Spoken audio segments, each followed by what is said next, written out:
Hello everyone. I'm going to be doing something a little bit different today. We're starting the championship cycle for the club, so it consists of somewhat close to the 1970s championship cycle with interzonals candidates and a championship.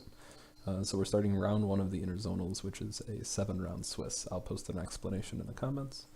And it looks like these guys are ready to start, but since I'm not playing in it, since I won the last one, I'm going to be commentating a game every week, and it's just what I deem to be the most the most exciting game that week, I think. So we've got Juan Takasi, who is a 1606, if I remember right. Yep, 1606. And Juan Sosa, he's been in a bit of a slump. He was over 1700 at one point, but he's dropped down way down to 1436. Some of that's the nature of Glico, because he didn't have very many games, but he's seen better days. So we have a d4 opening, and this has gone, Queen's Gambit accepted, it's gone the exact same way that their last game went, where Juan Takasi, the player playing white here, he did barely edge out Sosa in a king pawn endgame where he was up a pawn. So white has excellent development here. We've got a bishop pair. Actually, well, here let's go all the way back to the beginning. So we have a d4 opening, so should be a little bit boring. Only joking. D4, D5, C4, and accepted, and E3. And black knows better. He's not going to try to guard the pawn. He's just going to develop. And now white gets to take this piece and develop at the same time. So he does gain a tempo from that, but black should be okay.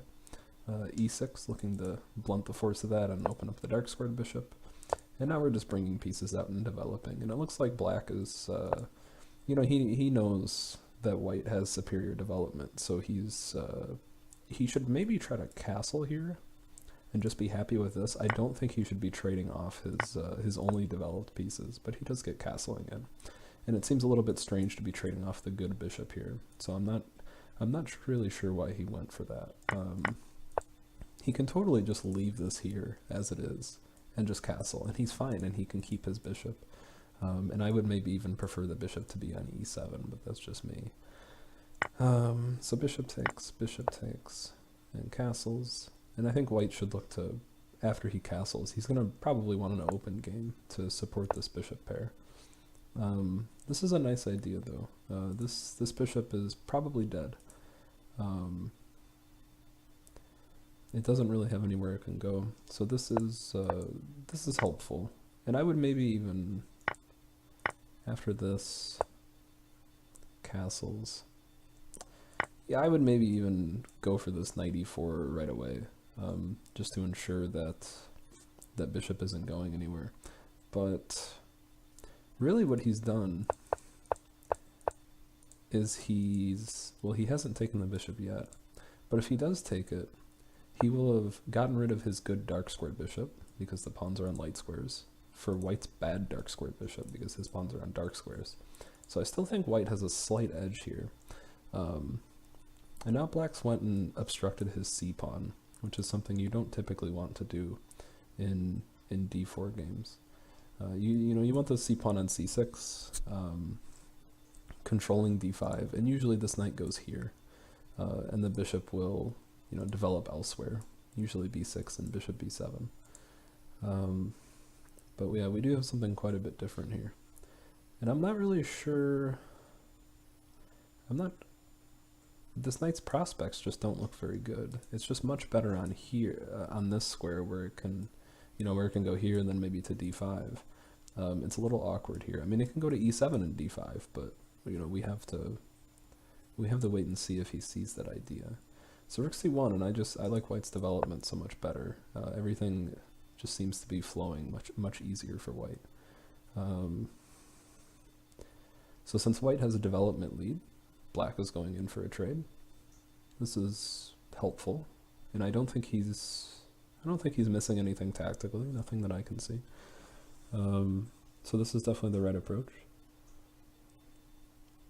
Although I don't think I would be trading this knight for this knight, I think I would maybe even I would just go for the bishop. When your opponent has a bishop pair, the stronger bishop is the one that you don't have. And in this case, black doesn't have a dark squared bishop, so he should be taking this one. Even though it's technically bad, it will be very strong later. This bishop doesn't have a counterpart. It doesn't have another, a piece on black's side that can go blow for blow with it on the dark squares. So,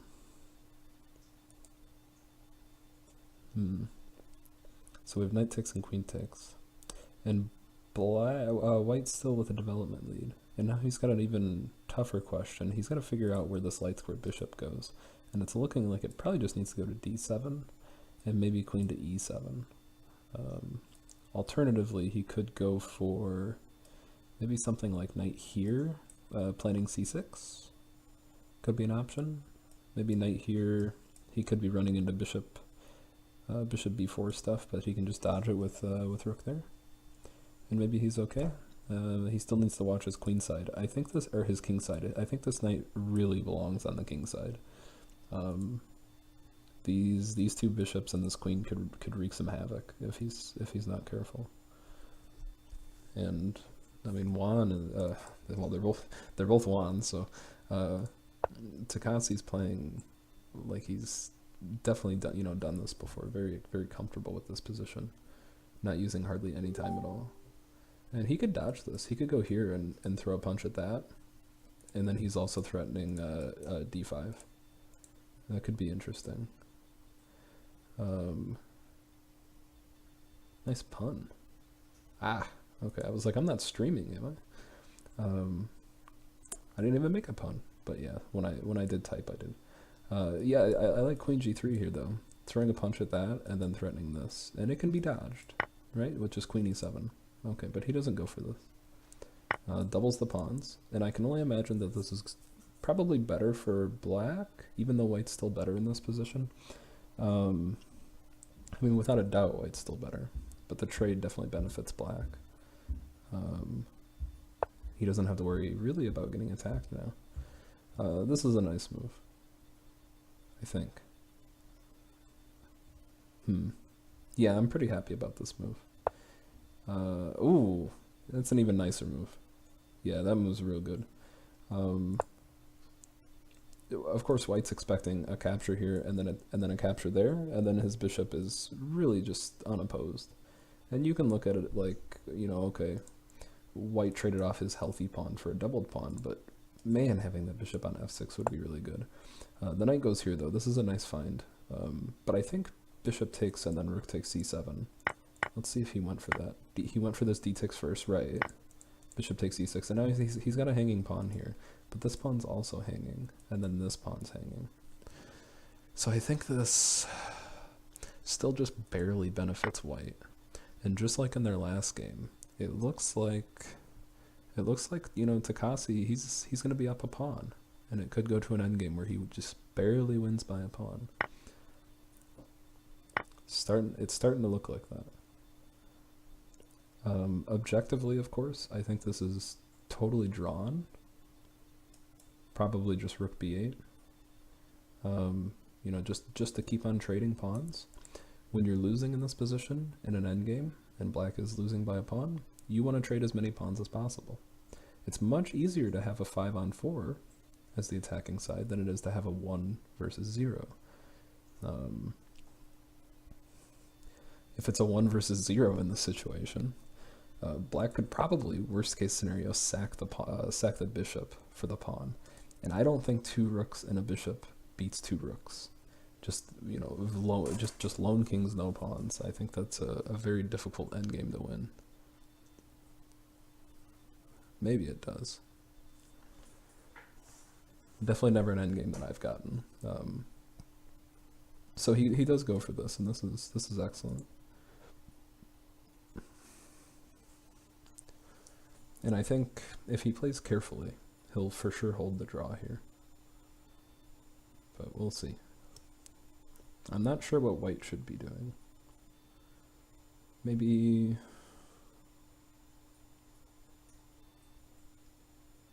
bishop here? You just want to try to avoid trades? No, bishop there doesn't work because rook takes, and then rook b8 again. Maybe he has to take. It's a tough position for white. Maybe he has to take here. Yeah, I don't think taking here is good. I think he might have to take here and just trade, which is good for black. Black just wants the draw here.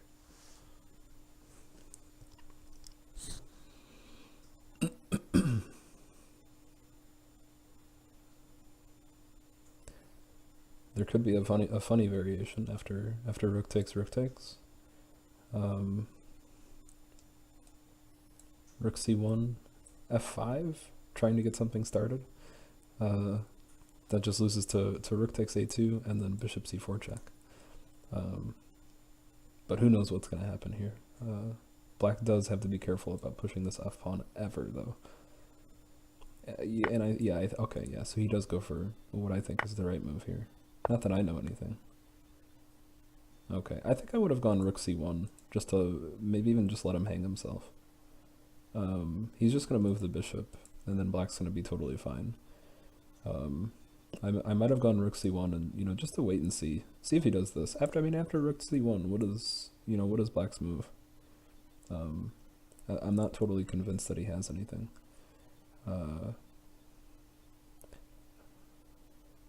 It's probably important to note in this position, he can't go rook c8, preying on a back rank.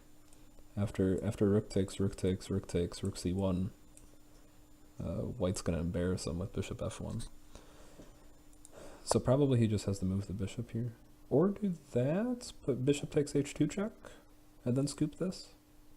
Wins another pawn, and then I think white has a winning position. So that was needlessly complicated from black. He doesn't, he just needs to move his bishop, and he has a perfectly drawable position. Oops, going the wrong way. And he does see bishop takes h7. So this should be enough. It's not like it's opposite colored bishop. It's not even, the bishops are gone now. But it's not like it's an opposite colored bishop endgame where you can be up 2 pawns and still, blow it and your opponent defends the draw. This is, I think, perfectly winnable. Although these being edge pawns is going to be a problem. So maybe with perfect play, black can still hold a draw, but I'm kind of leaning towards no, just because it's a 4v2.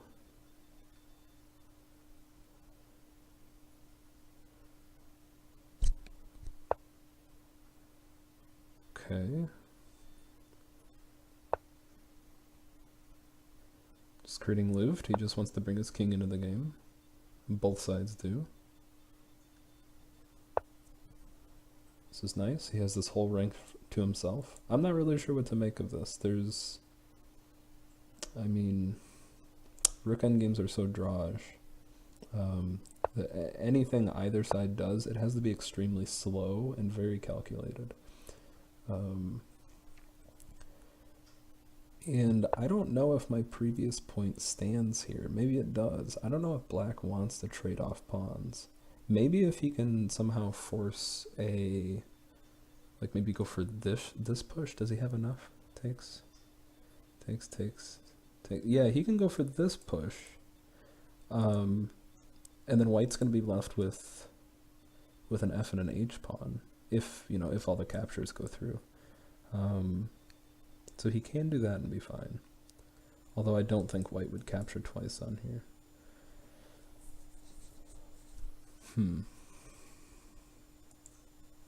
If he doesn't capture twice, this pawn's gonna roll. It's gonna roll.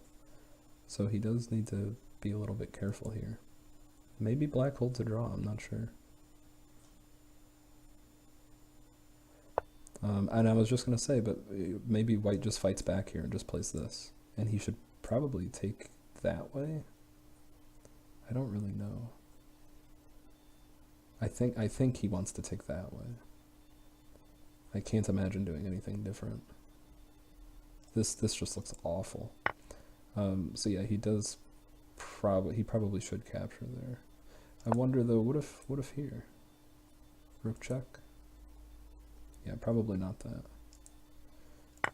E takes f4, rook takes f4. Well, he could definitely hold the draw here. I think just pawn takes was better. Get all your pawns connected, right? And then he can, he can get his king to f3 and start getting these pawns moving. Rook takes f4 is a bit strange. Rook e8 that makes sense. King f3, sure. But where's the win? These pawns are going to have to get rolling at some point for this win to happen.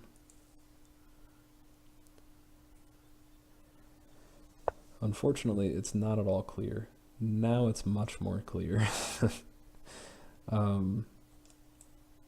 Just e4 wins. I'm not sure why he thought king f6 was necessary. He totally could have just sat right where he was and played really any move, I think. And a draw might have been possible. But just e4 and it converts into a king pawn endgame.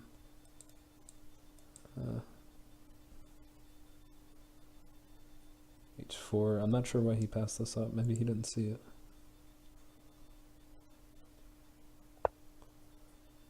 Okay, this is potentially worse. So now he sees it. Yeah, so I can only assume he just didn't see it the first time. Okay, and he just has rook takes. Or, bam. Yeah, who's laughing then? Well, probably black, because I guess you have that. But I think white still wins.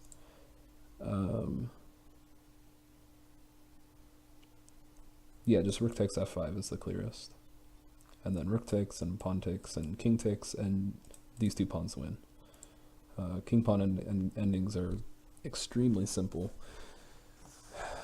That rook pawn ending 10 moves ago, though, I'm not sure if a 4v2 wins there when the extra 2 is a g and an h pawn. I'm not super booked up on my endgame theory, or rook endgame theory anyway. Yeah, and this is my king pawn endgame theory is adequate enough to figure out that this is a win. So that's, as long as he can convert it, this is very fortunate for white.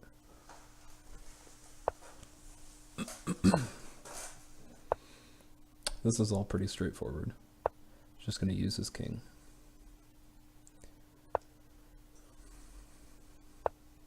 Yep. You can't really mess up until the black king gets in the corner. And then there's some opportunity for mistakes on the white side. He is maybe going a little fast. I have no clue what this move does. It's totally unnecessary. So he might be uncomfortable in this position. I mean, I know he wants there, but he doesn't need it. He can do that. Isn't there... There's no stalemate issues. He just has here. And then this pawn runs. Yeah. Oh, whoops. Did not mean to click that. Black needs to go here so that he doesn't give up opposition. He goes here and he just makes it really easy. Oh! King h6 is not good. No, he's very confused. It's not bad, but it's not necessary. He can just push, king h8, and then king here.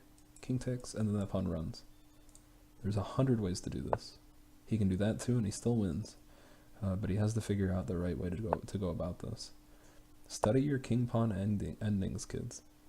Very, very important. When you have two players that are relatively equal, it's gonna come down to the pawns, just like it did last game for them, right? This 1 point right here. It's a very similar opening. Oh, I won't tab away from this. You can just go here, here, here, here, queen. And then king here, and then queen here, and then king here, and then mate. Queen there, mate. It's a mate in what was that, 5? I didn't count the moves. Here. Push. King here. He goes for a rook. That's going to slow it down. If he had a queen, the king goes here, and then queen here. And then the king has to go up here, and then queen mate. Yeah, the rook was unnecessary, but he's so scared of stalemates. At least he didn't Hikaru and go for a knight. Yeah, okay, and a resignation from black. Alright, cool, good game, guys. Let me record this. And we'll see if I missed anything. I think the graph is gonna, I'll kind of tab out of here. I think if I had to guess what the graph looks like, I think it's just mostly white advantage. It's not, I don't think it's gonna look like this, where white gets a big jump and then goes down and then it's just totally winning. I think it's like mostly white advantage, and then towards the end game, I think it's gonna jump up. I don't think there was any tactics that Juan missed though. Not that I can remember. Yeah, this is about exactly what I expected. Just slightly winning, and you know, or slightly winning throughout the middle game, and then the end game, he just, all the advantages accumulate. So about what I expected. Not too bad. So let's see, what's the scoop here on the computer? I'll wait for the analysis to finish. But yeah, this last game, they played the exact same opening. So they know exactly what to study if they play each other. And this one, Juan plays a little better. He didn't take here. I like this approach much better from Juan. Juan Sosa. This c5, this is perfect. This is exactly what he wants to do. This is really nice, actually. And he doesn't need to trade this off.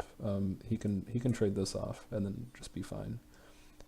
And I think preserve the bishop pair, maybe. But that's definitely a much better opening in that game. So what happened here? So it looks like, I won't go through the whole game, but it looks like there's a jump here. Yeah, after knight g5, this is, maybe there was some kind of a tactic that or positional advantage that white can push, knight e5. I don't see why that's a good move. No, I'm not saying it's not, but a little tactical jump here. It looks like the computer does like queen g3. And then a little jump here even. Bishop b1. Strange.